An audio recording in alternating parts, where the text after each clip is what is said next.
Okay, today I have a number of suggestions for talks, so I'm going to try and weave them in together if at all possible. But earlier this week on Tuesday, even though it's supposed to be rains retreat, still as a senior monk I still always have many things to do. That's why we call it the rest time. And the rest time means when the rest of the monks can have a good time and I have to do the work. But on Tuesday, it was very interesting, and the appointment which I had was to go to the Archbishop of Perth, that's Roger Herf's house, for a morning tea with the Archbishop of York, that's John Sentimer, who's been in town the last week. And when you have these invitations, sometimes you don't know how interesting they're going to be or how boring they're going to be, but this was a good one. It was only about maybe 15 or 18 of us around the table, like religious leaders of Perth, and having a chance to talk with the number 2 in the Anglican Church worldwide, the Archbishop of York. He was a very interesting fellow. But when he sort of gave his little speech, he's obviously into social action because apparently the new British Prime Minister, which is Ajahn Brahm, happened to be in New York that morning, and he was having a meeting with other leaders about the 7 Millennium Goals, which they're trying to arrange to help alleviate many things which are needing alleviating in this world, such as poverty, global warming, etc. And having announced that, he asked each one of us to ask what we were doing about the Millennium Goals. And first of all, did you know what they are? And obviously being put in a spot, because I haven't got any clue what the Millennium Goals are specifically, but just roughly, what they are. And asked, what am I doing about the Millennium Goals? I said, well, Archbishop, I am celibate, so my carbon footprint is much less than yours, because I've got no kids. The Archbishop Roger Herf, he laughed, but Archbishop Sentimer was quite embarrassed, because I made a point there. Because that's one of the great things, that monks and nuns, we're doing a lot for the problem of global warming by not having children. So you can offset your global carbon footprint on us. But that got me into thinking about sort of celibacy, staying by yourself, not having a wife or husband, being single, not having children. Because that was the other part of the talk for this evening. Somebody was saying, well, there's a lot of pressure on people to have partners in this world, and sometimes if you are single, sometimes you look like you're weird. And if you think you're weird by not having a partner, have a think about what monks are like in this world. We really are weird. Not only as monks do we not have girlfriends, we actually dress like girls. Look at us. I remember a wonderful occasion where, again, it's not just going to visit these interesting people like Archbishop John Sentimer, but also that about a year or two ago I was invited to the Gay Pride breakfast at Curtin University. And of course, when you get these invitations, as a monk, you think, wow, this is weird. Yeah, I'm in for that one. So I rocked up to the Gay Pride breakfast, and I didn't actually give a speech there, but I obviously was speaking to a lot of people. And my line was at the Gay Pride breakfast, because one of the speeches they had there was that the gay community in Perth, quite obviously and quite rightly, are now accepted into the community, and a few of them were actually lamenting the fact that they are not subversive anymore, because there was, what it's like sometimes being subversive, being different, there's a sort of a little bit of a joy, like a spice in that, but of course they're accepted, they're mainstream now, and a few of them, like the Senator Giz Watson, I think she was actually lamenting the old days when it was more radical to be gay. But then I came up and said, well, you should be like me, celibate, because you can't be more deviant these days than being celibate. Which is a point there, because, as a celibate, you are sort of way out of the way that people usually live their lives in these days. Because if you look at newspapers, magazines, movies, TV, I remember just even years ago when I was a student at Cambridge, we used to have our film clubs, just in the local common room. We'd hire some films and just show it for the students. And the head of the film club this semester, they gave the program for the next semesters, about 8 movies, just to show to the college kids. And when they had to write up what the movies are, they had something like, what was it called? Zulu, Sex and Violence in Africa. And they had some other gangster movie, Sex and Violence in New York. And some other movie, like of the war, Sex and Violence in war-torn London. It was all like sex and violence. And the fellow who actually wrote this out, it was humorous, but it was funny because he made a point. Because basically that's what the movie's all about. Either sex and violence or violence and sex. Basically. A bit of romance, but that's basically what it was all about. And when you're celibate, you're actually going in an opposite direction. You're not only celibate, but you're gentle. And that is interesting because it is challenging. To understand what I mean by challenging and why it is that if you're single, you haven't got a partner, if you're celibate and you're just not interested in these things, or if you're deliberately poor, like our monks are, we don't have a cent to our name. It doesn't mean we haven't got any sense, but we haven't got any cents. The first time after being a monk for about 7 years, I went to visit my family in England. Everyone was very friendly, except for my brother. And I couldn't understand why he was so cold towards me. Because we were good friends. Okay, we were sort of brothers, we used to fight every now and again, but that's just 2 young men growing up together in the same small house. But we used to make up, we were good friends. Before I was a monk, we were good friends. I was the best man at his wedding, so must have been quite good friends. But once I became a monk, in 7 years, when I came back to visit, it was very hard to get close to him. And when I went back to Thailand afterwards, I thought, what's gone wrong with our relationship? Why is there that distance there? And what I worked out was that I was celibate. And even though there was no meaning to challenge his lifestyle, the very fact of who I was actually confronting him. I was saying, there's something more to life than just getting married, having kids, getting a house, getting on in life in the conventional way. I was actually challenging. Basically having to make him think or even actually look at his lifestyle. And this is one of the problems with the different types of lifestyle which we see, not the mainstream, but those types of lifestyle which are sort of on the edge. Because sometimes I go down sometimes the street in Perth, and sometimes you might see a woman in a burqa. And you think, is that challenging? And if it is, why? Because what it's actually doing is it's challenging us to see things in a different way. It's not mainstream, it's outside of our comfort zone. Whether it's right or wrong, it's challenging. And that's one of the problems with being celibate or being single and not wanting a partner. Because what's actually happening for the other person, maybe they don't realise this, you're actually challenging their lifestyle, challenging even who they are, and saying, maybe you should think a bit deeper, there may be other alternatives in life. And I think that's a useful thing to be a challenger. Of course, people don't like that. They'd rather not see you. They'd rather like everybody look the same and dress the same and be the same. However, maybe it was because that I come from England. And England is a well-known home of eccentrics. And maybe that's one of the reasons I like to become a monk. At least in England you look eccentric. However, when you go to places like Thailand, you just fit in with everybody else.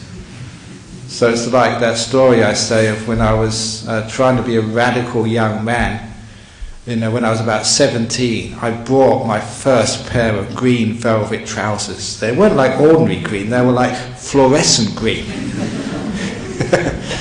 And I thought that was really being radical. None of my friends had anything so loud and vibrant and stand-outish as those my green velvet trousers. Until I went to one of these rock concerts and found another 10,000 people had the same green velvet trousers. And just another uniform, that's all it was. But sometimes when we see something different, it does challenge us. And I think that's one of the problems with celibacy, with being single, maybe not having kids. Because there's an inherent challenge for those people who have got the wife and 2 children, a nice house, a car, the good job, and a superannuation well paid up. It sort of challenges us to think outside the normal way of doing things. However, certainly the spirituality of religion has to challenge you. And sometimes I always say that if you come here and you hear what you want to hear, or you know exactly what's been said here, then there's no point coming. You want to come in here and then leave, seeing things in a slightly different way, having been challenged, having been moved forward in your understanding of yourselves and life in general. Because really, what's wrong with being single? What's wrong with being celibate? In fact, sometimes that you can see great advantages in being single or being celibate. Whatever it is, each one of us, as the monk pointed out some time ago, each one of us practices that restraint. Restraining of our sexual urges, restraining of our anger urges, restraining of our violent urges. We all have to practice some sort of restraint to a greater or lesser degree to be able to live in a civilized life. It is the nature of human beings. Girls and boys to be attracted, or if you're gay, to be attracted to the same sex. It's the nature of human beings sometimes to get upset and angry, and maybe being so frustrated you want to become violent, to prove your point, or to stand your ground, or whatever other excuses you have. Sometimes you can see those movements within your own mind, but you stop. Why do you stop? Why is it you might seize that boy or that girl you really like, but you say, no, I'm going to stay with the one I've got? Why is it that you get so upset sometimes you'd want to punch somebody, but you don't? Why? What's actually happening there, those urges which are in that human being, there is another part of the human being which we call the ability to restrain, to be able to see the consequences of our actions and to realize, yes, that just going with those urges gives like momentary satisfaction but long-term harm and pain and difficulty. It's that aspect of a human being to sort of assess the consequences of their actions, which stops one. And that's something which we develop, especially in the practice of meditation. The Buddha actually gave it words, he called it hiriyottapa. He said, it's the fear of the karmic consequences of your action, and also a sense of conscience or shame. I don't want to do this, even if no one else finds out. I can't live with myself, I've done something wrong, I know it's wrong, I've hurt someone, I've hurt myself. Or the karmic consequences is even more important. That each one of you have lived long enough now, you've seen the consequences of some actions. You don't get away with things. You think you might get away with it, but you see yourself doing that. It's an old story, I haven't told this for a long time. It's a story of this Indian teacher a long time ago, and he had a number of students. And it was a custom, this was like 2,000 years ago, 2,500 years ago, and a time where one wise teacher would have just a number of students, maybe about 10 or 12, and teach them everything they want to know about life, and also about sort of morality and religion and counting and English and everything else, or Sanskrit in those days. And this teacher had one daughter, And this daughter was very, very beautiful. Okay, it's a bit sexist, but this is 2,500 years ago, okay. I had one very beautiful daughter, and all the students wanted to marry her. So one day, the teacher brought all the students together and said, look, I know you all want to marry my very, very beautiful daughter. And according to our custom, this is 2,500 years ago, I have to marry her to one of my students, but I can't think which one to marry her to. So I'm going to give you a test. It's a test of obedience. But it solves another problem I have. Because being a teacher, I'm very, very poor.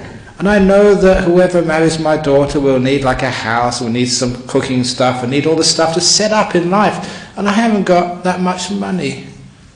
So what I want you to do, each student, I want you to go to the nearest villages. I want you to steal things from the village. The test of your obedience. And whoever steals the most will be able to marry my daughter, because I know therefore you're hard-working and resourceful. But also, whatever you all steal, we'll all put together, and whoever sort of steals the most and marries my daughter will get all the loot, and that will be able to set you up, okay? But be careful, he said, because we have to be careful. Don't let anyone see you stealing. You have to remember that. Don't let anyone see you stealing. Otherwise, who might know what might happen. So all the students were quite surprised, because their teacher was usually a very, very honest, very upstanding and moral person. And they wondered what was going on, but they liked the girl and they were obedient, so okay, off they went. And they snuck into houses at night time, they stole this, they stole that. And after a week, the teacher called them all together and said, okay, you can stop stealing now. Because we've already got so much stuff, there's enough here to set up anybody, any couple, happily in their first months of marriage. And now I want to announce sort of who's stolen the most. But before I announce who's stolen the most, there's one of my students here who hasn't stolen anything, you disobedient young man. Why didn't you follow my instructions? He said to this poor little student. And the student said, but Master, I did follow your instructions. Well, why didn't you steal anything then? He said, because Master, I went into the houses at night time and I waited for the occupants to fall asleep or to go out. And then I snuck in. And I snuck in and I was about to sort of get hold of some money or some jewellery. But then I noticed that somebody was watching. And you told me, don't steal if somebody is looking. And the Master said, but I thought you said all the people had gone out of the house. Who was watching? And the student said, I was watching. I was watching me steal. And you told me, don't take anything if someone's looking. I'm looking, he said. And at that the Master said, oh, thank goodness that at least I have one student who is smart and wise. And he said, you win, my daughter. All the other students, take back all those goods from the houses where you stole them from. You don't need to worry, because I told all the villagers to expect you a long time ago.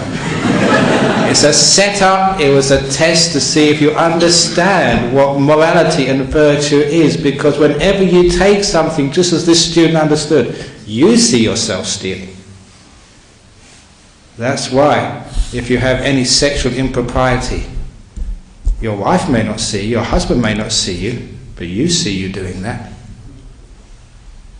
That's why you cannot hide any sort of bad acts of body or speech. That's why we have to be restrained, because whatever you do, you see yourself doing that. And that has a huge imprint on your mind, on your happiness and well-being. That's what the Buddha meant by the conscience and the karmic consequences of these things. It's imprinted on the mind of the one who does it. So we all have to have some type of restraint in life. And the reason we have that restraint because we feel that in our situation, in our circumstances, it's better for us. And there's some people, maybe the karma from the past, they sort of meet someone and they fall in love and they stick together, but it's tough sticking together. The relationship is not easy, as many of you know. And there is a lot of restraint which is required from both parties. Even though you think it might be nice, it might be fun, it's exciting, we say no. We say no because we realise it's better in the long run for our own happiness and well-being, and also for our partner's well-being and our kids' well-being. We restrain ourselves. It's the same as if we want to be angry. Surely you can sort of be violent, and maybe you think you get away with it, but you've done that. You feel terrible. But not just like physical violence, sometimes the speech, sometimes the way we speak to each other. I know that in many sort of relationships people speak in a terrible way to each other. Sometimes I've listened to the way they speak. And I've also noticed that when a person does that, they feel terrible the way they speak to their wife, to their husband, to their parents, to their kids. You feel bad about it. If you can only realise and focus on the results of those silly, stupid actions, we would never do it again. We understand the karmic causes, so the karmic results of whatever we do. And if you really want to live peacefully and happily, understand that law of karma. You can't escape from it. And it's not something which will come from somebody else. A lot of time it just comes from within you. You don't feel good about yourself. You don't feel happy. You don't feel at peace. And that's something you can prove for yourself. You understand. You've already had enough experiences of what you've done. We also have the other part of karma, because too often people think of karma, the negative things. I do something bad and something bad is going to happen to me. We should also think about we've done something good and kind. Something nice is going to happen to me. And please remember that as well. When you have restrained, when you have said sorry, when you have been tempted but said no, you feel happy, you feel good about that. There's that positive karma. And that probably is more of an incentive than anything else to restrain. For the sake of, not to avoid suffering, but the sake of happiness. And that's sometimes why, you look at your life and sometimes, well, there isn't a sort of a partner there, so you're single. Why are you single? There's a lot of happiness in being single. So you don't have to look at the other people and think, oh, I wish I had a partner. As I said last week, if you have a partner, you have partner suffering. If you have single, you have single person suffering. But you also have single person's happiness as well. And you also have partner happiness as well. And really that sometimes we always think that if we had something else, the difference will be somehow better. That's why I remember that another story years ago about this farmer who had all this hay which was going mouldy. And being a very stingy farmer, he would not throw it away. He insisted on feeding it to his cows before they could get any good hay. And of course the cows, even though they were going hungry, would not eat the mouldy hay. And so the farmer thought, well, maybe I should mix it in with good hay. When you mix it all together, the cows, being stupid, won't know the difference, and they'll eat the mouldy hay when it's mixed in with the good hay. But again, the cows were smart enough, and they separated the good hay, from the mouldy hay. They ate all the good hay, and he's still left with the mouldy hay. And the way the farmer got rid of the mouldy hay and got all of the cows to eat it was to take all that mouldy hay and put it outside the paddock fence, but not that far outside that a cow could push its head through the fence wires and just reach that mouldy hay. And when it was just outside the fence, outside the allowed area, when it was prohibited hay, the cows ate it all up the first day. And that's cow psychology, and that applies to human beings as well. If it's forbidden, even though it might be mouldy, it is sometimes much more interesting and tasty. That's one of the problems when we have forbidden parts of our moral code. Because it's forbidden, that must be interesting, and you taste it. And that's one of the problems with trying to sort of keep in these boundaries, these moral boundaries, because just because it's disallowed sometimes makes it more interesting, which is sometimes why the liberal philosophies of life, just letting people have the freedom to choose, and not sort of making too many things prohibited, sometimes is actually better, because people aren't tempted to try things just because they're prohibited. However, going back to sort of these relationships, again, one of the biggest relationships is like celibacy. And a lot of times in our modern, especially Western world, they ask monks, nuns, do you have to be celibate to become enlightened? Why do we have monks and nuns? Or why are we sitting up here and you guys are sitting down there? Is there something important, especially in Buddhism, to be celibate? Why is someone like myself celibate for 33 years now? There's something very important about this, because part of Buddhism, and I think many of you have understood this, you've been here long enough, is to learn about sort of simplicity, contentment with little, being easily satisfied, unburdened with duties. I'm just quoting from the Metta Sutta, which you probably chanted before I came in here. It's an ancient teaching of the Buddha. It's all about the way to be happy. If you understand, just the more stuff you have in your house, the more burden it is, the more cramped you are, the more attachments you have in life, just the more things you have to worry about. Sometimes the more people you have around you, the more people you have to worry about. Now it's our rains retreat in our monasteries. Many of the monks are spending time completely by themselves. If you want to talk about being single, you can't be more single than, say, a monk on retreat. I remember I did 6 months in absolute solitude, never saw another human being, or even spoke to them for 6 months. One of our monks is doing a 3-month retreat in our retreat kuti. He also won't see another human being for 3 months.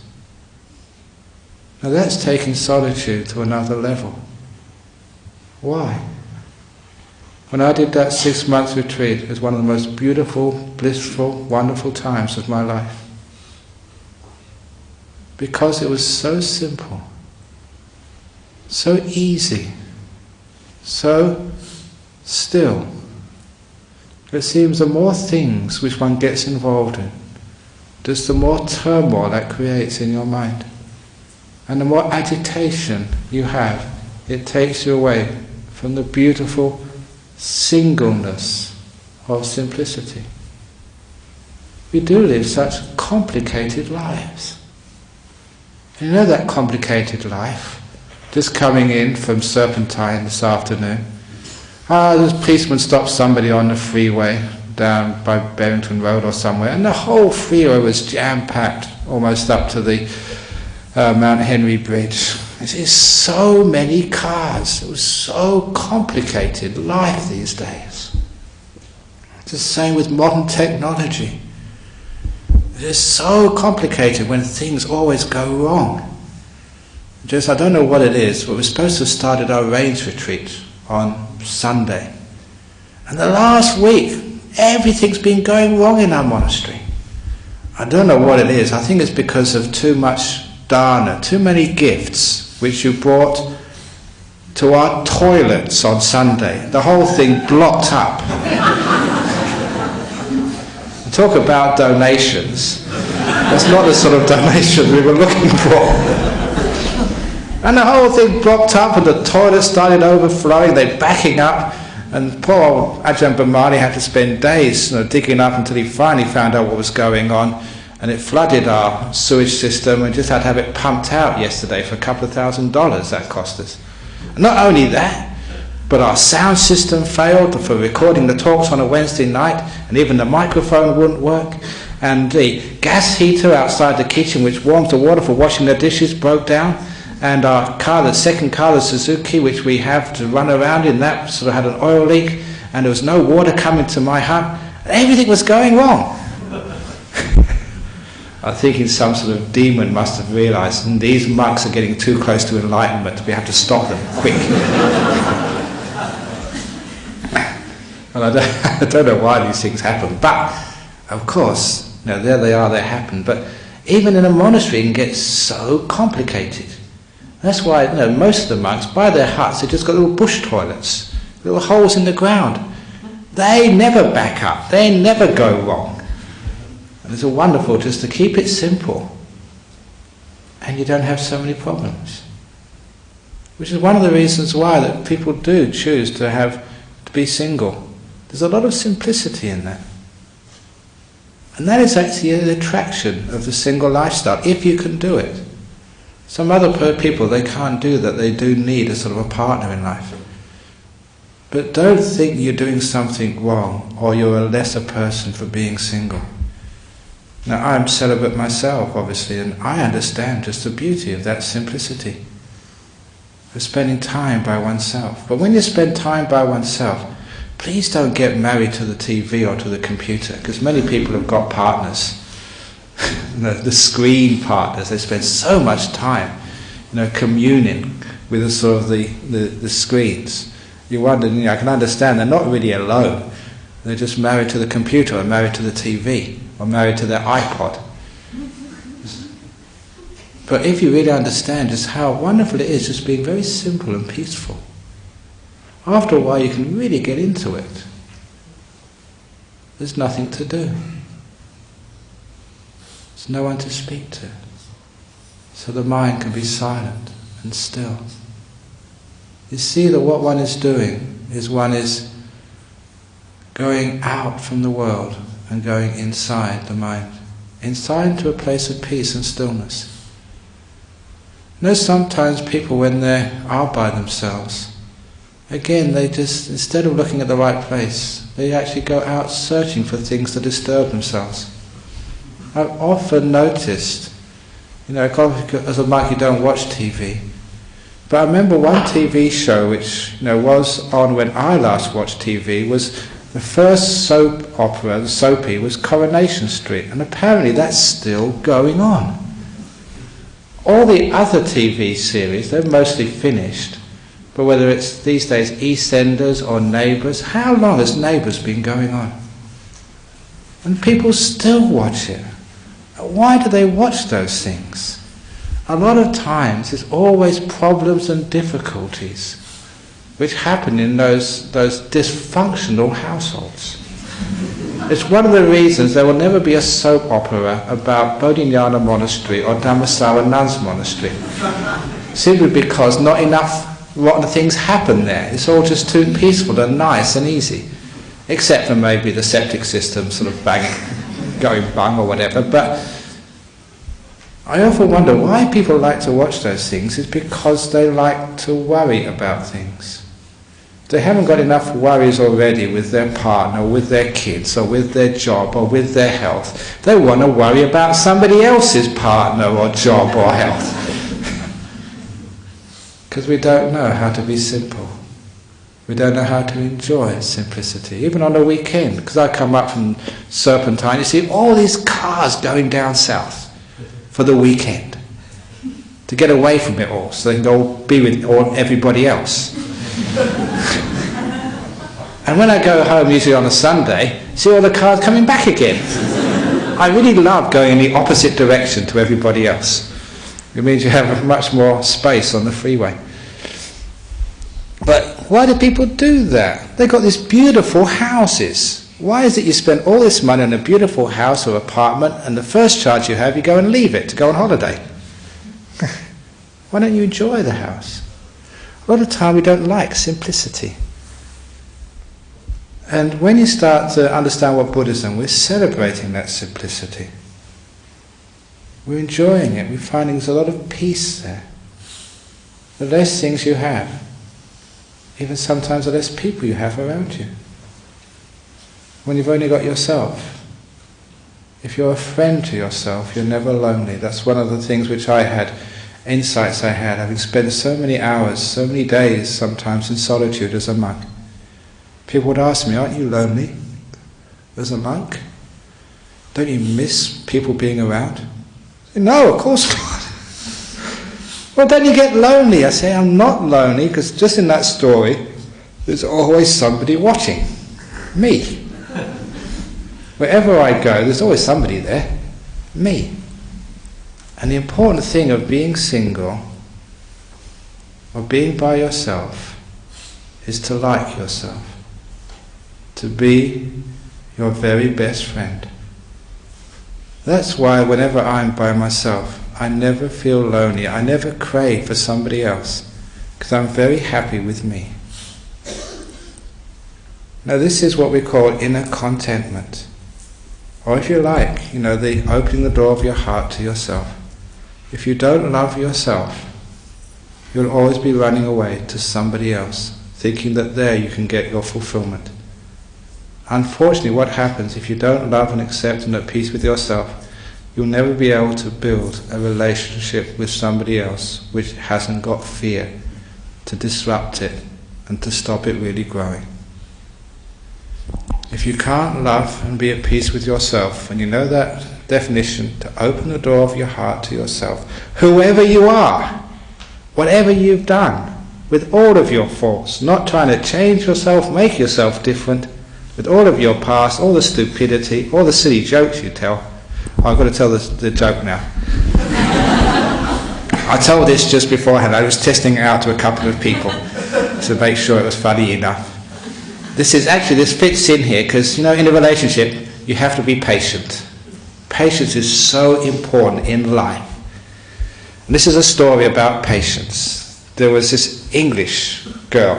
She came from a very good family. The very snobby, snooty families they sometimes have in England. Very stiff upper lip, very restrained. So she got pregnant. When she was 9 months pregnant, she still hadn't delivered yet. Came to 10 months, still hadn't given birth. Came to 11 months. Now, usually you go and see the doctor. But these English people, they're so sort of stuffed up. So, too embarrassed to go and see the doctor. Came to 12 months, he just forgot about it. Many, many years later, she went into the hospital. It's a joke, obviously. Many, many years later, she had to go to the hospital. She was about an old lady by now. Had to go to the hospital for some sort of ordinary procedure, and they just happened to give her an incision. They looked inside, and they found out that why she hadn't given birth, because they opened her up, and inside her womb were these 2 grown men. Englishmen in bowler hats, nice sharp suits, curled umbrellas, little ties. And one was saying to the other, after you, Percy. No, after you, Claude. No, I insist, after you, Percy. No, after you, Claude.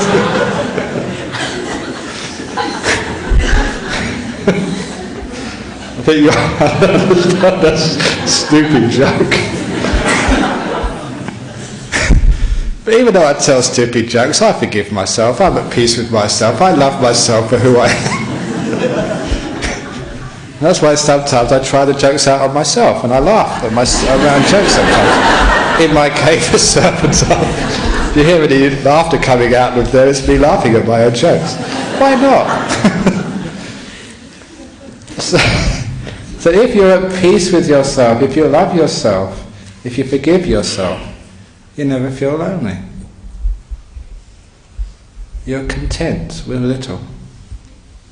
You're not demanding. You're happy by yourself, fine. Someone else comes along, fine, you can live with them. They go, fine, you can go. You understand this means that you're happy no matter what? That's one reason why we call this like non-attachment or letting go. Because attachment means you have to have this person, you have to have that person, you have to have this in order to be happy. In other words, your happiness always becomes dependent. Depending on having that partner around. Depending on having those people to support you. Depending on having those kids who love you. Remember, when your happiness is dependent, it's very fragile and uncertain. Because people leave, things go wrong. And you can't stop it sometimes. It's what happens. That's what happens to septic systems. They stuff up. That's what they have plumbers for. If they didn't put stuff up, we wouldn't have any plumbers getting any work. So relationships sometimes they begin, therefore they must end. People go to different parts of the world. Sometimes they die. This is our nature. If your happiness is dependent upon having that person or those people around, you know you're asking for suffering. But can we find another type of happiness? And the Buddha said, yes, you can. A happiness which you could enjoy that person when they're around. And enjoy the moment. But when they depart, you don't linger on the past. You let it go. So you can face and enjoy the next thing which comes. This is not being cold. It's not being disinterested in life. It's being interested, passionate about the present, but dispassionate towards the past. The only simile I can give is that famous simile of the concert which I use for funeral services. Why is it that you never cry after a great concert? Or you might see a wonderful... Well, sometimes you do cry after a movie because it might be one of those weepies where, something... But why is it when you go to an entertainment place, you never... Well, look, why is it you never cry at the end of one of these Dhamma talks on a Friday night? Even though it's over now, and we're not going to be able to see a Dhamma talk for another week. Oh, it's so sad. Or what happens in another week's time? My last Dhamma talk for 3 months. Oh, that's so sad. Why don't you cry? Maybe it made me feel good if so few people cry. Hopefully you never cry because you go away inspired, uplifted and enjoying just this evening at Dhammaloka Centre. Like a great concert, you feel so wonderful. You were there at the time, you enjoyed it. It was great fun. Oh, it's wonderful. That's how you should live life. If that person's around, you enjoy every moment when they're there. When they leave, wow, what a wonderful time we had together. You never feel sad about the ending of things, because the ending showed that you had something there together. Otherwise, you would have nothing. So when people disappear, wow, it's a wonderful time, thank you so much. There's never sadness there. There's a passion for the life, for the joy, but not to hold on to it, to control it, and ask from life something it can never give you. To have all these people around all the time for you. It can't happen. So understanding, real deep understanding and wisdom helps you let go. Instead of being attached, which just creates more and more pain, you should know that by now. Deep understanding, contemplate it, look at it in different ways, different perspectives, different frameworks, means you can let go. So when you have a nice relationship, wonderful, enjoy it. When it goes, I had a wonderful time together, thank you so much. And there's no bad feelings. Now you're single, wow, isn't this a wonderful, a new concert, different type of music, but you can still enjoy it. That way you find whatever happens to you in life, wherever you go, single, celibate or whatever, you can really enjoy everything. Which is why that being a celibate monk for 33 years, such a simple lifestyle. You go back to your hut and you just get so peaceful. It's not that you are afraid of relationships. I know that sometimes stupid people say, we know about you monks and nuns, you're just afraid of committing to a relationship. Gee, come on. Been in relationships before I was a monk. But it's so much more peaceful. This is not done through fear. This is done through love of the simplicity and the peace of singleness. And that singleness, where you go back to your hut and there's nothing there. Those of you who went to visit my cave last week, because it was open for visitors. Now it's closed for another 3 months because I'm hibernating in there. Just like bears hibernate in caves. Ajahn Brahms hibernate in caves throughout the whole rains retreat. So I'm meditating in there. Just so peaceful and still. Those of you who went in there, that's not tidied up just for visitors. As you saw it, that's how it always is. And there's nothing there. And it's great going in that cave, sitting so still, hardly anything around, closing your eyes, and even everything you see around you disappears. The more singleness and emptiness you feel, the more at peace you become. This is one of the great teachings of Buddhism, that you don't get happiness through things. In fact, the more things you have around you, the more complicated it is, the more it takes you outside of that peaceful single abiding inside. But through that wonderful celibacy, that singleness, I often say a monastery is a community of hermits. That's why we have our huts in separate locations. You go to Giji Gallup, you go to Serpentine, you see we're deliberately separated from each other. The huts are supposed to be far enough apart, you're not supposed to be able to see anybody from your hut. Sometimes you can, they're in a long distance away, but we try and make it appear like you're on your own. And gee, I delight in that a lot. So peaceful, so still. You go into your hut, you can't see anybody, you can't even see your own body. You're so still, so peaceful. For those of you who know meditation, you know that's one of the highest joys. So it's not out of negativity that you get into celibacy. It's out of just the love of the peace, of simplicity. And the mind gets so still that sometimes you wonder, why do you want to engage in these sticky type of relationships? Because as a monk now, I've got heaps of friends. Each one of you is my friend. So you are my family. But rather than having like a family where you're committed together to be together all the time, come and meet you on a Friday night, maybe Saturday, Sunday, see you at the monastery at lunchtime, and the rest of the day I disappear. It's a beautiful lifestyle. When you're with people, you enjoy them to the max. When you're alone, you enjoy solitude to the max. And those of you who become Buddhists, this is a wonderful path which celebrates that solitude, which says that no, it is as good as, if not even better, than the partnerships and relationships of life. And those of you who've been on retreats, you realize it's wonderful just to be still, be by yourself. After a while you get so used to it, it becomes your natural abiding. And when you're sitting down with your eyes closed, it's not that you don't want to engage with another person, you don't want to engage even with thoughts or with past or the future. You're not even married to your history, let alone seeking fulfillment in your future. You can see how you're disengaging. Recall the first step of marriage, engagement.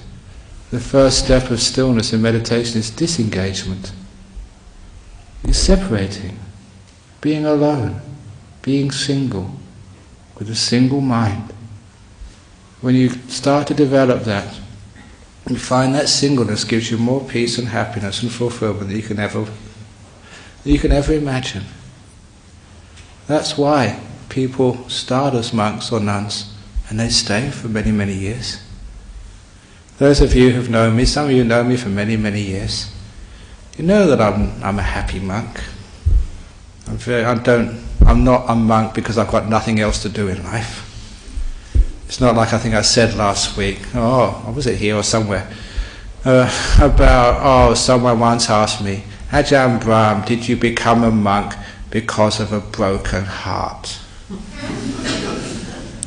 Was that the reason why you gave up the world, because you were worsted in love?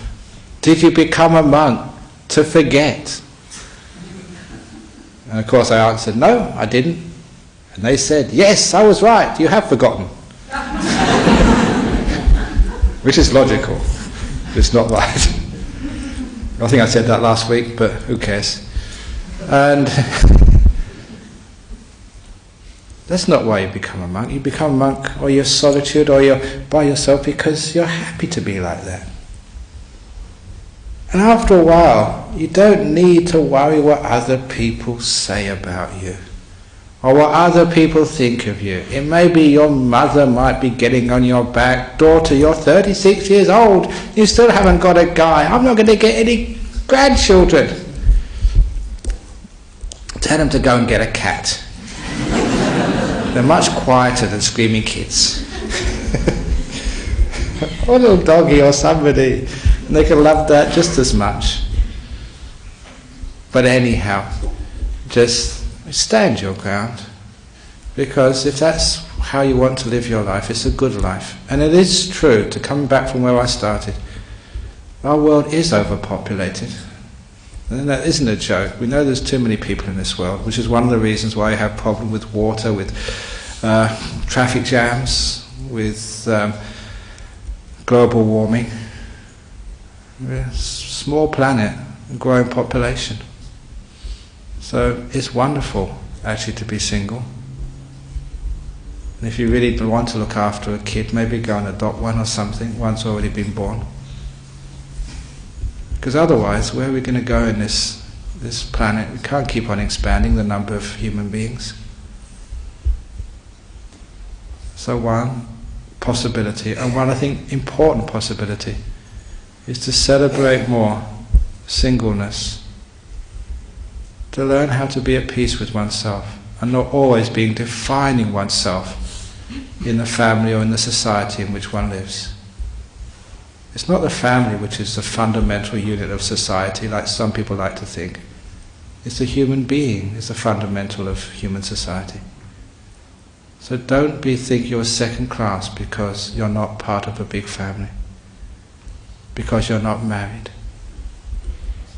Think that you're doing something wonderful for the future of our world. And married suffering, single suffering, monk suffering, nun suffering, it's all as to what you do with what you've got, the way you deal with the situations which you face in life. That is most important. It doesn't matter whether you're single, married, celibate, or whatever, it's how you deal with that.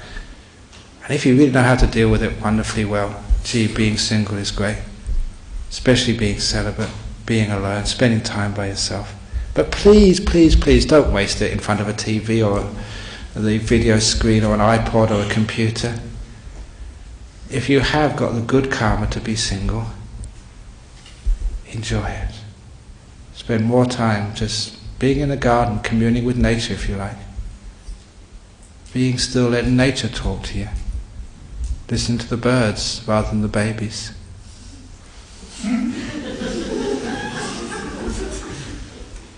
Or just being still inside and not having anywhere to go or anything to do. So you just rest, still and at peace. Why not? So that's the talk for this evening. Celebrating celibacy.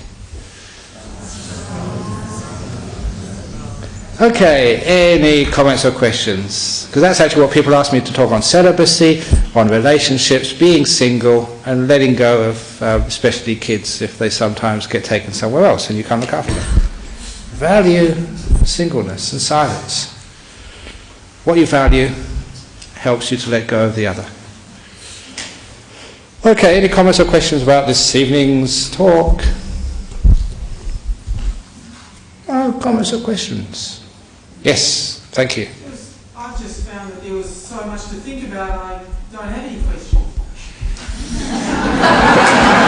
There's so much to think about, you don't have any questions, but now that was a question. You also asked for comments. But Comments, okay, that was a comment. Okay, very good. So much to think about. And great, that's wonderful, because if you can't remember everything which was said, it's always available on the CD and also on the internet, courtesy of the two wonderful people in front of me here who've been videoing this and making sure it all gets recorded. So you can always listen to it at home on the internet or get a CD here.